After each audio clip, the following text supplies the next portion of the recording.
Welcome to day 3 of the chicken rescue trial of Zoe Rosenberg. It is going on in Santa Rosa, California, and the courthouse is buzzing with anticipation. This is video of the defendant getting arrested way back in 2023, and she's had to wear an ankle monitor for a couple of years now, but she finally got it off. Believe it or not, we're in day 3 of the trial, and they haven't gotten anywhere close to jury selection yet. It's kind of raising the question, like, what's going on here? Has this become a war of attrition? Remember back in World War I, trench warfare, they would stay in their trenches for months on end, and they'd only gain, 5 feet at the end of it. This is what it kind of reminds me of, because what we've got is a lot of very slow developments. So when the arrest occurred, boy, that was happening very quickly. But when it comes to this case, it's all happening slowly. Let's go straight out to the courthouse. Johnny Mora, you are there. What are you seeing? What's the mood? The mood. Hi, Jane. Johnny Mora here at Santa Rosa Superior Court. The mood is it's dragging along. What's going on? Like you said, we haven't even gotten to jury selection, and so a lot of eager supporters and activists here, waiting to hear what happens today on day 3 of court. Yeah, and why don't you just show us what's going on? Turn the Certainly. camera a little bit while we're talking, and you could show us. This is the courthouse. Trial was supposed to start at 11 a.m., but you could see that it's already, 1:02? I see Paul Picklesheimer there. Can you go up to him and get him to comment? He's one of the leaders of Direct Action Everywhere, and we're gathered here. Paul Picklesheimer, Johnny Mora, Paul Pickle. Hey there, Paul. What do you make? How's it going, Jane? Hey, Great everybody. to see you. Yes. As one of the leaders of DxE, lead organizers, what do you make of the fact that this case is dragging along? Do you think, and I'm just posing this as a question, could this be a calculated war of attrition where we know there were 100 supporters there on day 1? And is there possibly a hope that, well, by the time the jury's seated, it's only going to be 10 supporters, and so it's not going to have as much impact on the jury that all these people are showing up to support the defendant, Zoe Rosenberg? Your thoughts? I could be totally wrong. Yeah, it might be kind of working out that way, but I really don't think so. I think that I think they knew that there was going to be a few days of pretrial motions in limine, and I think they know now we got a couple days to get pretty huge double panel juries in, and the next 2 days are going to be pretty, I think, a little bit boring compared to the rest of the trial, because the judge is just going to be giving them the ground rules and then asking them some very basic questions on a questionnaire. But then next week, after the 402 motions on Monday, we'll get the jury back in, and then we'll start the more spicy, interesting voir dire process. And I think we'll still have a good turnout for all that stuff. But yeah, I think they might maybe wish that would happen, but I think it's just a little bit of luck. Like, it's not going to happen. We're going to still have a large number of supporters here for the whole thing. And we're certainly looking forward to, what looks like maybe the 29th, like the following Monday, when maybe we'll actually hear opening statements. Interesting. Yeah. Yeah. Well, this is video of the alleged crime in action. Wearing the helmet is Zoe Rosenberg. She faces up to 5 years approximately behind bars for rescuing 4 chickens. You are watching the rescue in progress. And we are calling it a rescue because that's what DxE calls it, but mostly because if you look in the dictionary, it says removing an individual from a distressing or dangerous situation. And certainly this was a truck inside a slaughterhouse. These animals were not going to come waltzing out anytime soon. They were slated to be killed. One of the questions is, were they too sick to be put in the food chain, or would they become one of the many condemned birds? But either way, she's rescuing them from that particular situation. And what's very interesting is that Zoe Rosenberg, we never know whether somebody's going to take the stand or not, but she has essentially, stated very eloquently when she spoke before the trial, walking into court, why she wanted to do this. Less than a 30-minute drive from here, nestled between a Starbucks and a Subway, lies Perdue's Petaluma Poultry slaughterhouse. The cumulative sum of suffering that has been felt in this one single place is too overwhelming to even attempt to fathom. Each and every one of these chickens was an individual with a personality, thoughts, and feelings. Each and every one of them had been deprived of just about everything from the moment that they had hatched. Soon they would be deprived of the one thing that they had left, their lives. Explain So, what Paul, you did and why. Yeah. Yeah. Let me ask you, on a bigger scale, this is a trial. She's accused of taking those 4 chickens. She could go to prison or jail for up to 5 years. But on a larger scale, is this a culture war? Because some people hear the word chicken and they start laughing as if it's funny that even the species itself is funny.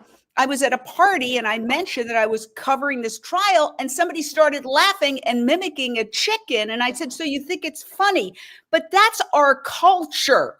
Do you have any thoughts before we go to our panel on the culture war, Paul, that this trial illustrates? Yeah, I think that's it's a little bit I feel like not that many people up here anyway are having that reaction, but we do hear it. People say eat more chicken or whatever. And to me it's just sad, honestly. I feel like that is them coping with just feeling a little bit wrong about this or just odd about it because it's not something you hear about every day. So they just turn to humor as a coping mechanism. But in general, when people hear about it here, they're like, oh, wow, that's messed up that she's even facing charges. I wish her the best. And the culture war is out of control in the U.S. right now, and it is what it is. And I'm just hoping that cooler heads will prevail and the jurors can just hear what happened and make the right decision and acquit Zoe. Thank you so much, Paul, for joining us. And I want to go to our panel now, but let's start with Stefan Seitz, who is a member of the defense team. We're really excited to have you here. So there's been some pretty important developments. And one of them is that Carla Cabral is going to be able to testify. And I'm going to bring that in right now. We are just working right up until the moment we go live. So forget that. I'm going to bring it in right now. Here we go. I did it. Second time's a charm. No, it isn't. But let me start with Carla Cabral. Here she is. She is going to testify. That was something that was decided. Can you tell us the significance of Carla Cabral, who is also a member of Direct Action Everywhere? And you can see she was recently arrested after being involved in a goat rescue in another case. What is the significance of Carla Cabral being able to testify? What's she going to testify about, Stefan? I think she's a very significant witness, and specifically it's because she can testify to eyewitness evidence of the conditions of the chickens. She can actually explain to the jury what it is that she saw and the conditions that the chickens were in. I do want to flag that there's another issue that the court still has to resolve, which is whether Carla Cabral can also testify as an expert witness. And that's what will be happening on Monday is one of these 402 hearings, which are essentially hearings to figure out is their testimony relevant, or in the case of an expert, do they have the credentials and experience necessary to be an expert? And Carla Cabral does have that experience. She has a lot of experience with farmed animals, with chickens in particular, and also as a veterinary technician. So the hope is that not only will she be able to testify as what's called a lay witness, which is to say someone who just gives their eyewitness account of what they saw, but also as an expert witness who's bringing special expertise to what she saw. So that is it a win or a lose for the defense that she gets to testify? I would think that'd be a big win, but it's a question of how much she can talk about. So certainly the prosecution was trying to keep her from testifying at all. Their argument was that she shouldn't be allowed to say anything. She shouldn't be allowed to even get on the stand. So the fact that she's testifying is certainly a win, and we think is also what the law requires. The question is just the extent of her testimony. Getting back to this idea of war of attrition and how long this is going to go on, I see it from two different angles, and we'll start with Paige Parsons Roach. Every day that it goes on, it increases the coverage. Just yesterday, in the Los Angeles Times, one of the biggest papers in America, there was an op-ed piece entitled "Why Rescuing Animals Should Never Be a Crime," and it was about this case. So this case led to that article, and it says, one reason may be our contradictory relationship with animals. We recognize that animals can feel pain, and we want to protect them. We also want to be able to raise and slaughter billions of them for food. When one dog is drowning in a pool or is overheating in a hot car, perhaps it's easy to see that trespassing or damaging property to save them is protecting them from a significant evil. But when the rescue is from an agricultural facility and the animals are the ones we raise for food, perhaps our human biases cloud our judgment. Aren't they different from the dogs who live in our home, we might think? Aren't we going to kill them anyway? We might rationalize, but the animals are all sentient creatures and their suffering is significant. Woo, in the LA Times. Wow, Jane, that is extraordinary. I'm in the Los Angeles area. Here's the thing I want to make a point about, because aren't we going to kill them anyways? Okay, here's the thing. If you see a chicken on the road, are you going to run it over and eat it? If you see a pig crossing the road, maybe it escaped from the sanctuary, are you going to run it over and skin it and eat it and cook it? Probably not. So most people, that to me is the cognitive dissonance, that most people don't realize that they wouldn't naturally, normally, humanely do something like this. But we're in a system that allows for and is normalized the breeding of animals to become food. And we call it protein when there's protein in plants. So that point to me is a moot point. But it does bring up, I love that the LA Times is reporting about this, because it gives us an opportunity for conversation. Hopefully we can have this conversation at the water cooler, at the dinner table, and elsewhere to bring about awareness that, well, would you do that to a dog? Would you do that to your neighbor's pet pig? Would that be something you would do? Or a pet chicken? A lot of people have the backyard animals now that are their friends. So back to you, Jane. Yeah, and very, very interesting developments. I want to go back. Tiffany Brunelli, you're a former law enforcement investigator turned DxE member. You were going to go up to Santa Rosa, but your dog is ill and you have to stay and watch him. So let me ask you about this whole idea that it may be being dragged out by the powers that be to weaken the number of people in the gallery when the trial finally gets around. But then you have the other aspect of it. The longer it goes on, the more opportunity for news coverage. We're covering it every day. We've made a vow to do that, and we're going to do it if it takes a year. But the Los Angeles Times, one of the biggest newspapers in America, actually published, and it's very unusual to see this, an op-ed where, my gosh, that is a very strong op-ed that you're seeing there. I mean, that is, I would say, a home run for DxE. So it goes both ways, right? The longer it goes on, the more opportunity for media to weigh in. Yes, that's a good point, Jane. I know we have about 7 people from DxE LA right now that are up for trial support that were able to make the trip. They organized a carpool, took time off from work, had dog sitters, had to find, and it's a real, they want to be there, but with it dragging on, I know they're going to take the carpool up again next week. But I was talking to a friend today and he said, I need 30 days to ask for time off from work. So it's not as simple. The longer it drags on, it is more opportunity for the press, but it's not as simple just to drop everything and travel up when originally, the trial was supposedly going to last a couple of weeks. So it does make it more difficult. Very good point. I want to go to Lindsay Baker. And Lindsay, you're in Los Angeles. You're an Unchained TV host who covers the media. What do you make of it? Do you think overall this trial going on, I want to remind everybody, this is about 4 chickens, that at $26 at the greatest value possible or 24. are worth about $24 if they were healthy. And it's going to be a possibly 6-week trial. How much is that costing the U.S. government? I mean, weigh in on this too. Well, you got to wonder, you know, like, where's the government's loyalty to the taxpayers or to corporations? Because clearly this is insane when we're complaining about prices, justifiably so. Financially, the country is very shaken.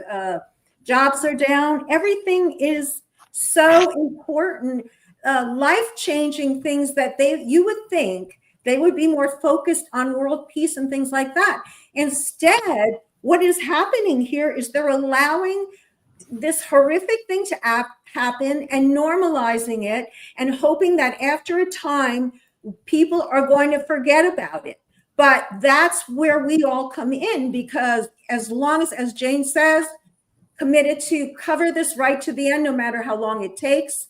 But it also takes all of us watching, all of us that are concerned for this inhumanity, this horrific, unspeakable crime to animals. I mean, when you watch the footage that you showed earlier and yesterday and the day before of them going through the process, who can look at that and say that is not the most cruel thing they've ever seen? It's insane, and we're normalizing insanity, and it's coming back at us as we see. I don't want to politicize this, but we see it in the news today. Okay, so you're raising some really good points. I do want to point out that the California Poultry Federation has said Petaluma Poultry has long been a leader in free-range and organic poultry, and they're known for taking great care of their birds. I want to point out that the company itself, Petaluma Poultry, owned by Perdue, calls itself a leader in animal welfare, dedicated to the highest standards of animal care. We give our birds space to roam, access to the outdoors, enrichment that supports natural behavior, and a healthy, balanced diet with no antibiotics. False claims about animal care standards are pushed by an extreme group, DxE, with the ultimate goal of ending animal agriculture altogether and imposing a radical agenda. And we invite Perdue or Petaluma and or on any time. You can also look at all the many pages they have on this issue at corporate.perduefarms.com/responsibility/animal care. Now, on the other side of the equation are the videos. So this is video provided by Direct Action Everywhere of video from inside Petaluma Poultry facilities. DxE says. Now, this, I don't believe, is video that the jury will see. Of course, DxE would love, and the defense team would love, to be able to show video of some of the conditions that DxE says it's documented inside Petaluma Poultry facilities. But it's very clear that the prosecution wants to limit the discussion in front of the jury of the conditions of birds inside the facility and stick to the allegations against Zoe Rosenberg, who took 4 chickens from a slaughterhouse truck at a Petaluma poultry facility. And they say that there are live birds. You can see that there are birds still alive. There's the flapping of wings there. That indicates that some birds are not stunned. Again, we invite Petaluma Poultry and Perdue on any time to discuss these claims, charges that have been repeated in the New York Times. The New York Times did a story on this and actually quoted Zoe Rosenberg as alleging that birds are boiled alive. We invite Petaluma Poultry on any time. So what's going on over there, Lindsay? Why were you putting your hands? I just can't watch that footage with that. It's incredible. And I don't know if I can say this, but Perdue runs this commercial saying that they don't put antibiotics in their chickens. Would that cure it? Would antibiotics cure that? I mean, it's right there in front of our faces. When are we going to wake up, people? And the world just closes off with blinders. It's heartbreaking, but I won't stop. And I'm so proud to be with all of you people and all the people. Oh gosh, I'm nothing. All the people that are on this dedicated day and night. I know I'm rambling, but I'm so sorry. I'm sorry. See, the emotional reaction that you're having, I believe that the prosecution is afraid that if this video were shown, Paige Parsons Roach, that would be the same reaction that jurors would have. Well, I got to say, I'm the perfect example of someone who might be in the juror. I constantly get asked to be on the juries. And then in that, I'm middle America. I'm a, normal looking person or whatever the case. Mind you, I would buy You're a suburban soccer mom. meat. I am. I epitomize that.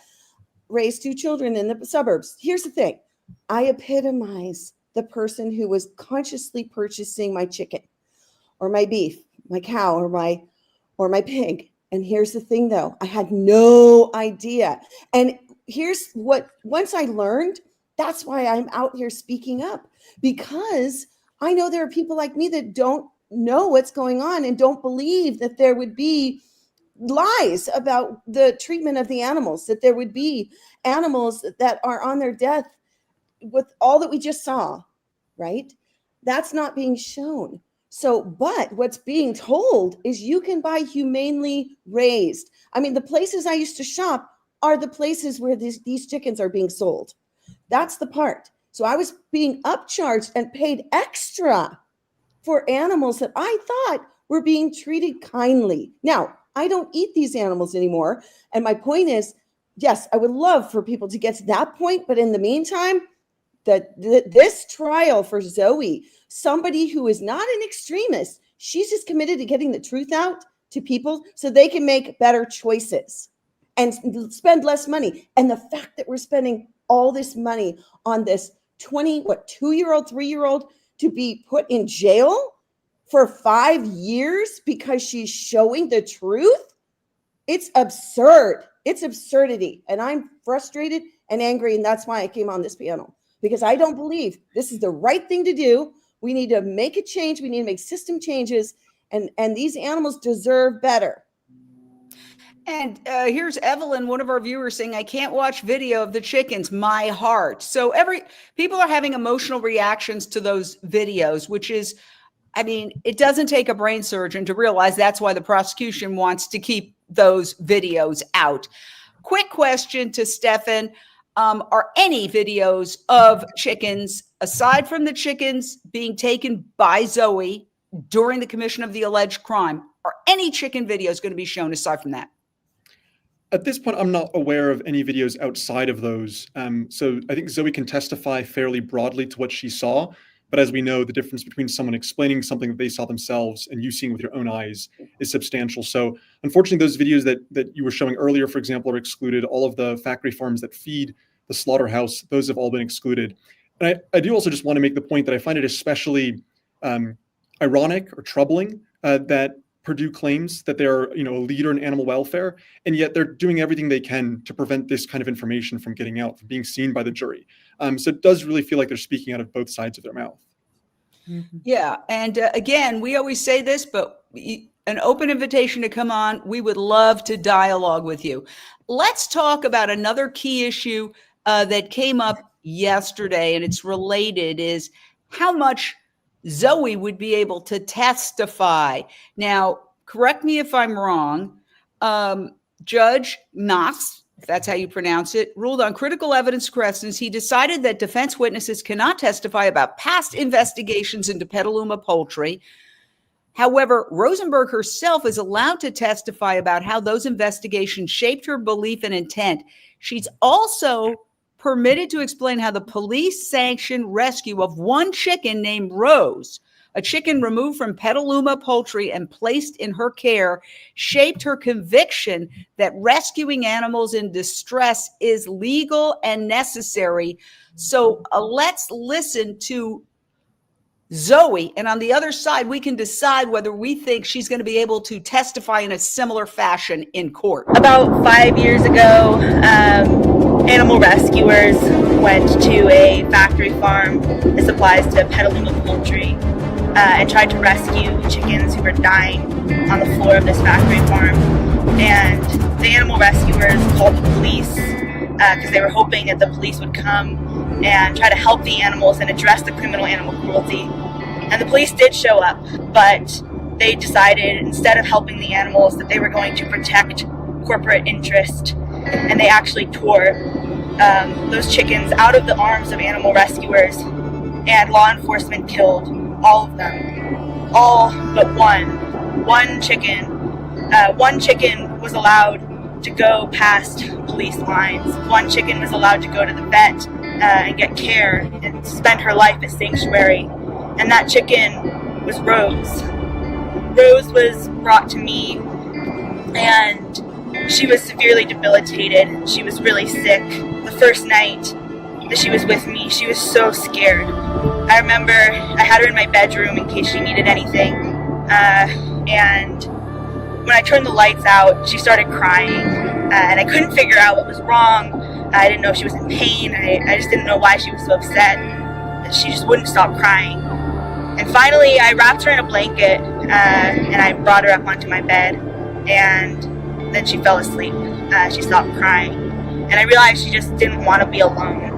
And from that day forward, she slept in my bed every night. She went with me everywhere. She came with me to the grocery store, to restaurants, even sometimes to school. And about a year after she was rescued, she passed away very suddenly. She had never really fully regained her health. She never regained use of one of her legs. And I've spent the last 4 years grieving Rose. You know, after Rose's death, her story inspired a mass movement for animals, a movement for Rose's law, a law that would give animals a Bill of Rights. And the first one of those rights is the right to be rescued. Wow, that is powerful. So, Stefan, as a member of the defense team, how could that play out? How much of that will the jury hear? So from a legal perspective, what's really relevant and most relevant in the story is the fact that the police themselves allowed Rose to be rescued. One of the crimes that Zoe is charged with is conspiracy. And in California, conspiracy requires knowledge that you were about to enter an illegal agreement. So you have to know that what you were doing is unlawful. And part of our argument is that Zoe believed in good faith, and it was a reasonable belief that she was acting lawfully. And part of the evidence for that is that she had all of these prior investigations where she was never, arrested or charged, where she publicized them. And then she also has this investigation in this rescue of Rose, in which the police actually let Rose be rescued. And so that goes to show that even the police themselves in some of these situations have acknowledged that, rescue is okay or is lawful, and that would inform Zoe's intent. So I imagine Zoe will be able to tell that story, especially with that focus on the police allowing the rescue. But I imagine also there will be objections from the prosecution that we'll have to deal with the day of about sort of the extent of how much she can tell us before and after that. Yeah, I mean, it's a very powerful story. Tiffany, when you hear that, put yourself in the shoes of a juror. Yeah, I can't, I was going to cry right now. So yeah, I can't imagine that a juror wouldn't have empathy for that, to see what's actually going on behind the closed doors of what we never see, or what's shared with us. So much humane washing out there. And Jane, I do want to add that we're going to be going into a week of Rose's Law celebrations, and we do have something exciting planned in LA on October 1st. Meaning a protest march or something of that effect. Yeah, something exciting. Yeah. Okay. Very interesting. And, when court is going to be dark Wednesdays. So not only is the judge starting late, it was supposed to start at 11 a.m. It got started today at 1:30. Right now, as we speak, it is 1:30. It's getting started. That's a lot of hours of no court, which is stretching things out. In the interim, Direct Action Everywhere is going to be doing demonstrations and marches. We have Johnny Mora at the courthouse, who's going to bring us clips of those. Boy, is it quiet there, Johnny. It looks like you could see, hear a pin drop. unmute yourself. Yes, absolutely. Everybody's the supporters for DxE and activists from around the country that came to support are already inside of the courthouse. Like you mentioned, it's just been dragging along all morning long.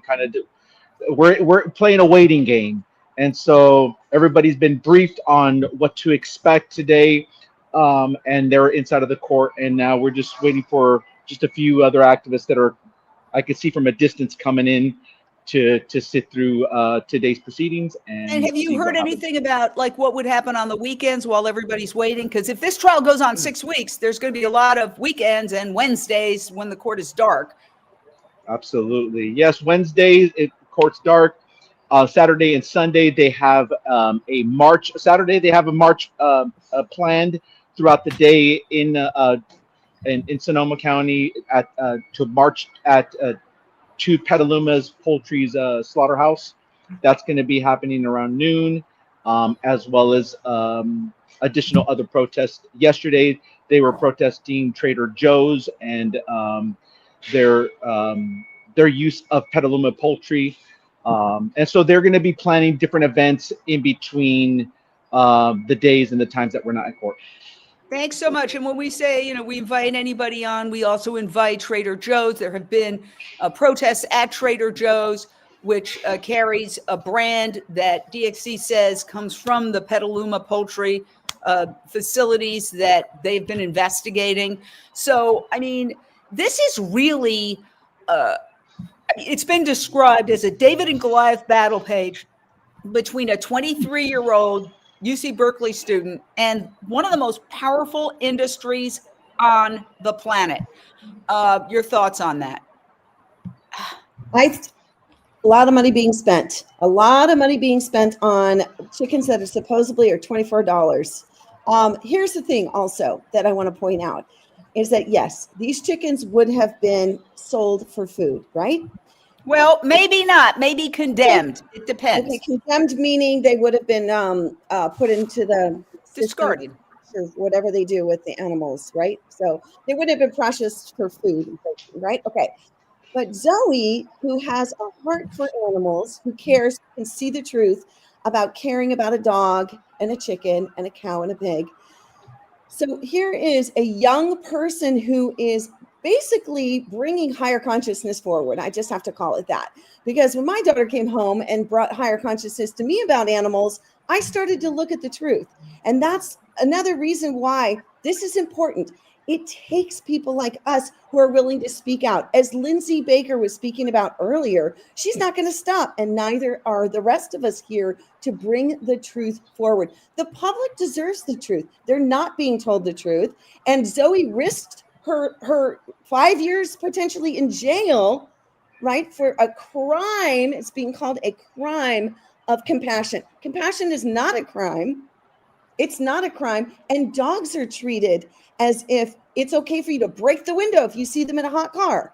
Now, I believe, what about a turtle? What about a chicken who was in a car being transported, just somebody's car? Now, that's a point too, right? Well, let me show this. Let me show this awful photo.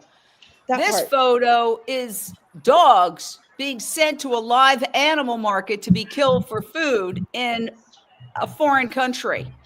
And Americans flip out, as they should. I have 2 dogs that are staring at me right now. It's horrible, but it's a cultural thing in some countries. And let me say, the vast majority of people in those countries are against it. It's a small, very small, and ever smaller group of people that engage in like the Wuhan Dog Meat Festival.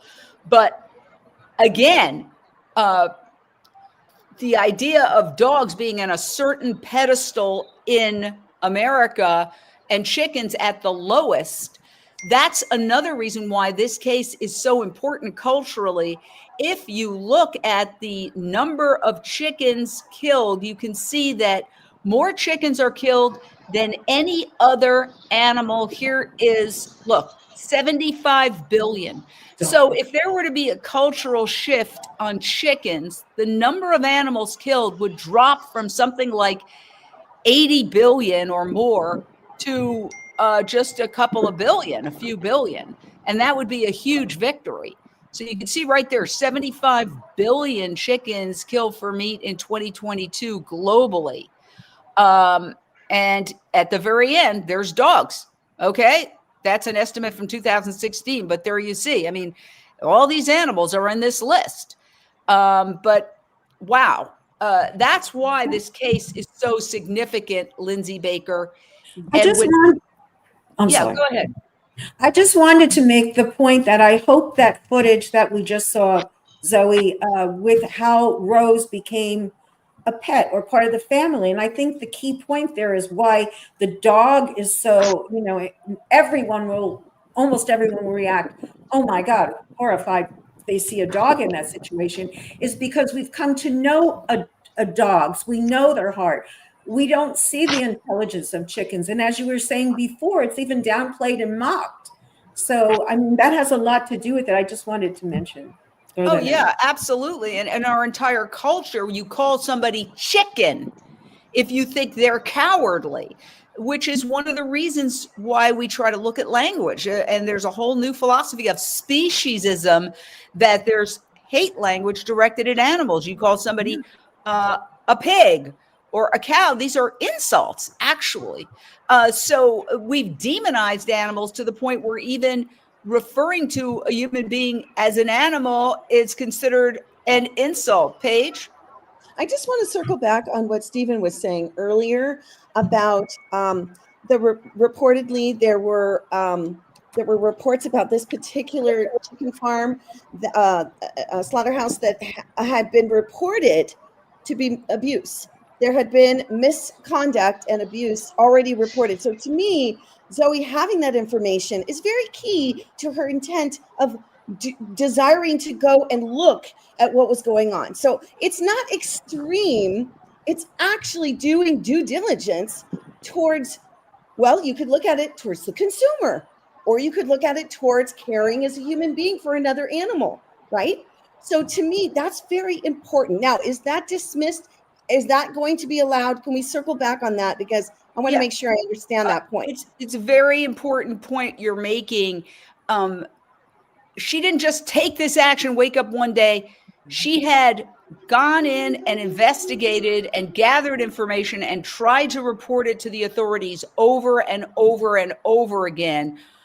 Stefan, will she be allowed to get into that she had tried many times? Even at the moment she was arrested, she was carrying documents, hoping to present those documents to the authorities again.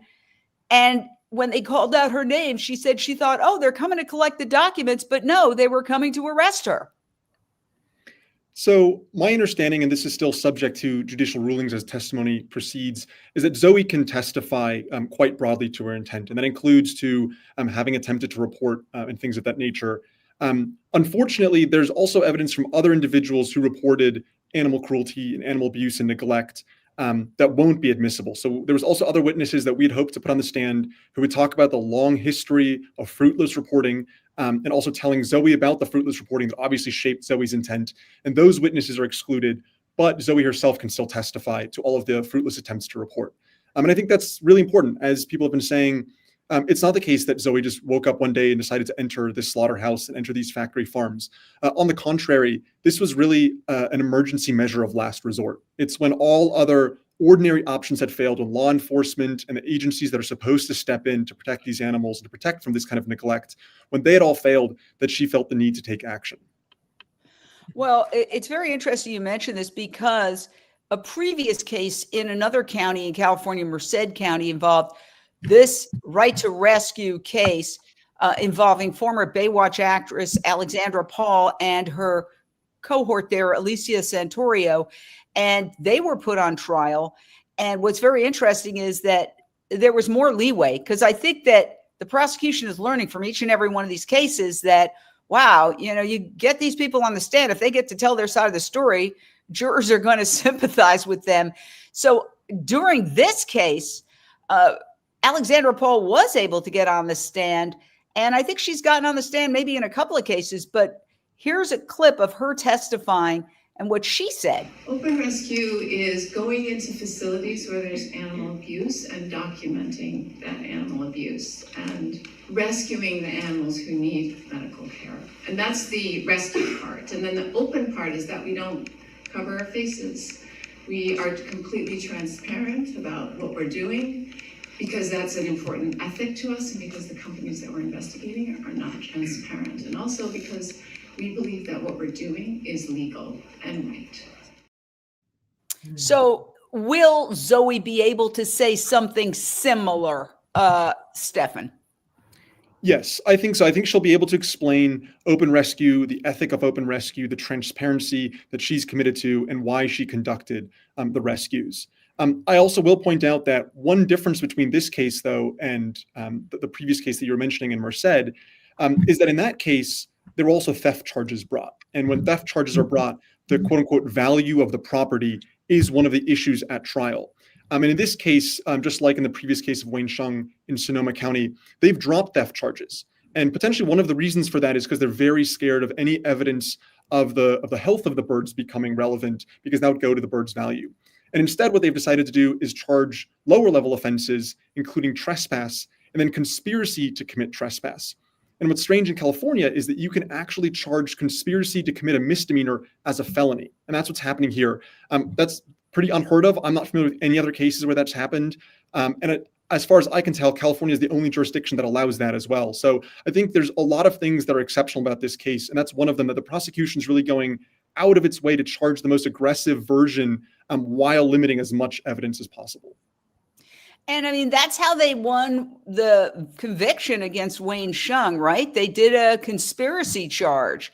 And so he actually didn't go in and do any rescues himself, but they kind of were trying to paint him as a ringleader of all these.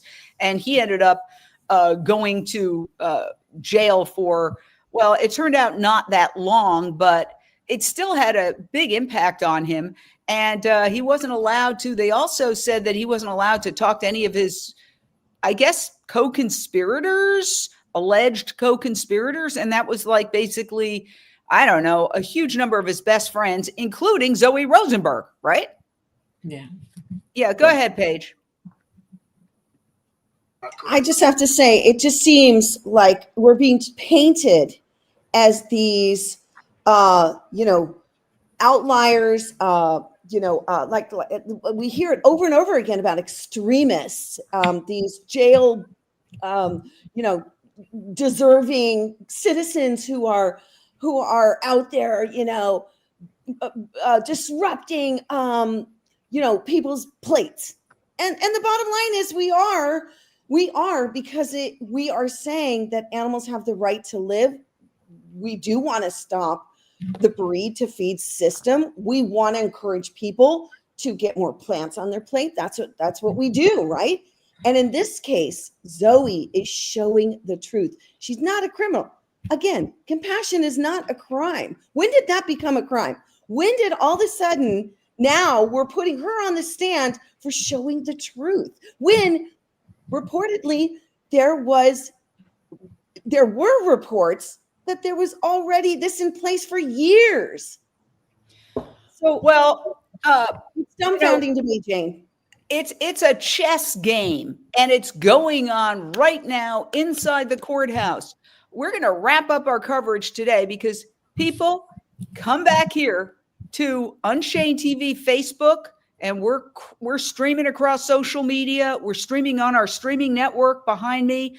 It's on Facebook, it's on X, it's on LinkedIn, it's on our streaming network, and it's shared. Share this out. If you're watching on Facebook, share it out. That is the most important thing, because the only network covering this day to day, gavel to gavel, is ourselves. There's no cameras in the courtroom. We actually filed a motion requesting to be the pool camera, and we were denied. So there's no video and no photos from inside court. So this is the closest you're going to get to getting the story. And it's a very important story. If you think about 80 billion animals killed for food every year, if you think about the impact of animal agriculture on climate change, if you think about the impact of animal agriculture on health, on water pollution, on deforestation. I mean, this is a very important case, and that's why we're covering it every day. And we're really, really grateful to our expert panel, especially Stefan, who's on the defense team. Thank you so much for. I know you're busy. We're all busy, but I'm sure you're particularly busy. Thank you so much for taking the time. And to our viewers, please keep coming back. Again, we'd like to say exactly when it's going to start. Today it was supposed to start at 11, started at 1:30. So we're trying to adjust.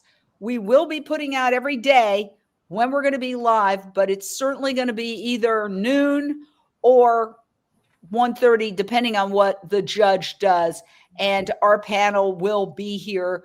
We appreciate our panelists for taking the time, and we will see you next time here on Unchained TV. Next time being tomorrow.